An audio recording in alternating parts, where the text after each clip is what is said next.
let's now talk about the impact of English on educational policies and practices in Malaysia. So, Malaysia is located in Southeast Asia, just like the Philippines. And according to a study, their population is about 28.3 million, and almost 1.6 million of them are living in their city, which is Kuala Lumpur. And almost Malaysian people speak Chinese, and they also have Tamil dialect. But according to Department of Statistics in Malaysia, year 2013, which means Bahasa Malay is their national language. So it means they are practicing national language, but at the same time, they are focused in other language and dialect as well as Chinese and dialect of Tamil. So let's now move on to the another international language policy, which is from the country of Singapore. This is the policy of bilingualism in 1960s. So, bilingualism has often been touted as the cornerstone of Singapore's language policy.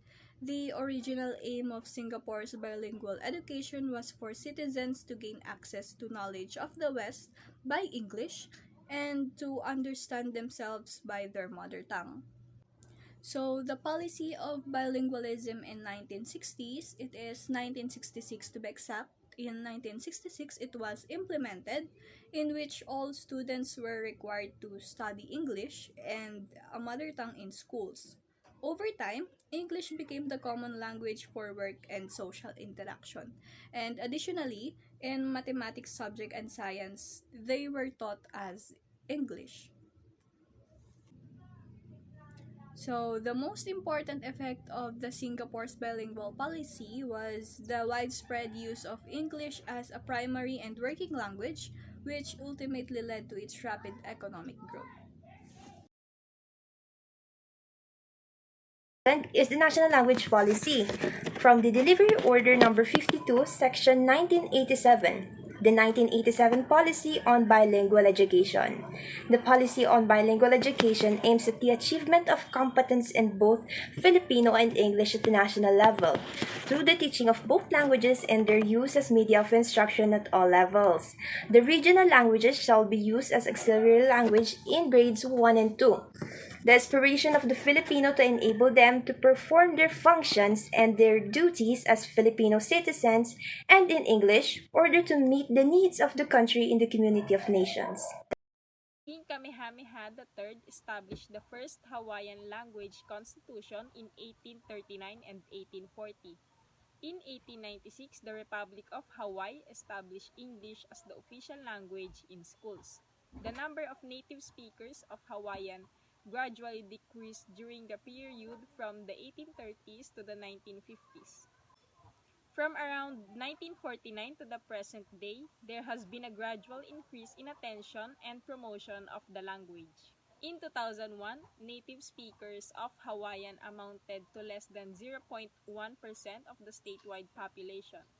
Linguists were unsure if Hawaiian and other endangered languages would survive. Hawaii is the only U.S. state to have two official languages. The 1987 Constitution designated Filipino as an official language under former President Manuel L. Quezon. By 1986, the post-EDSA Constitution says that Filipino, which is based on the national lingua franca, is the national language of the Philippines. The provision of Article 14, Section 7 of 1987 Constitution states that for purposes of communication and instruction, the official language of Philippines are Filipino, and until otherwise provided by law, English. So in 1939, the Tagalog language was named the national language. The language was renamed Filipino in 1959 and finally Filipino in 1973.